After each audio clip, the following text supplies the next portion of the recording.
শিলংয়ে আসার পর থেকেই বাংলাদেশকে অসহযোগিতার মাধ্যমে দলের মনোযোগ বিঘ্ন ঘটাতে চাওয়ার চেষ্টা করছিল ভারত। তবে হামজায় উজ্জীবিত দলের কাছে সে বিষয়গুলোই হয়ে এসেছে ভালো করার বাড়তি জেদ হিসেবে, আর তাতেই অর্জন হয়েছে অ্যাওয়ে ম্যাচের পয়েন্ট।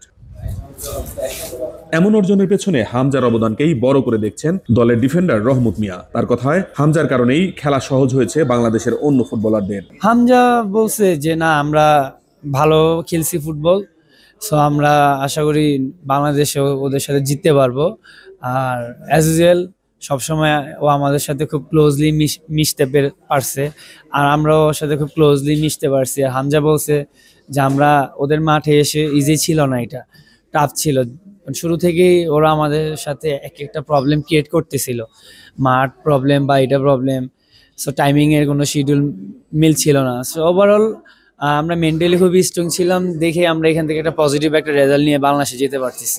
অবশ্য গ্রুপের শক্তিশালী দল ভারতের মাটি থেকে 1 পয়েন্ট অর্জনকে বড় প্রাপ্তি মানলেও গোল মিসে জয় নিয়ে ফিরতে না পারাটাও এক প্রকার ব্যর্থতা মানছেন দলের খেলোয়াড়েরা। পরের ম্যাচগুলোই যা শুধরে নেওয়ার প্রত্যয় তাদের কণ্ঠে। যেহেতু ইন্ডিয়ান হোম মাঠে খেলতেছি, স্বাভাবিকভাবে তারা গোল পাচ্ছিল না, তো তারা অ্যাটাক করবেই বেশি। বাট আমরা ঠান্ডা মাথায় খেলার চেষ্টা করেছি যে যতটুকু পারা যায় ডিফেন্সিভ মোডে যাওয়া। না, আমাদের ডিফেন্সিভ মোড, আমরা নর্মাল অ্যাজ ইউজুয়াল যেটা খেলার আমরা সেটা খেলতে পারতেছিলাম। বাট ফরওয়ার্ডে আসলে কানেকশন একটু কম হচ্ছিল।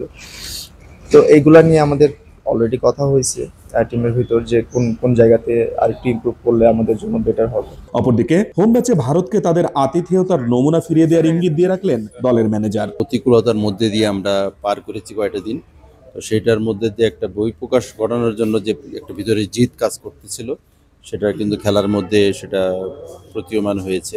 নতুন আশা নিয়ে বাড়ি ফিরছে এবং পরবর্তী ম্যাচগুলোতে বাংলাদেশ জয় পাবে এমনটি প্রত্যাশা এখানে যারা খেলতে এসেছেন সকল খেলোয়াড় এবং কর্মকর্তাদের, এবং সেই জয়গুলোর মাধ্যমে বাংলাদেশ এশিয়ান কাপের মূল পর্বে খেলবে এমনটি আশা করছে দেশবাসী।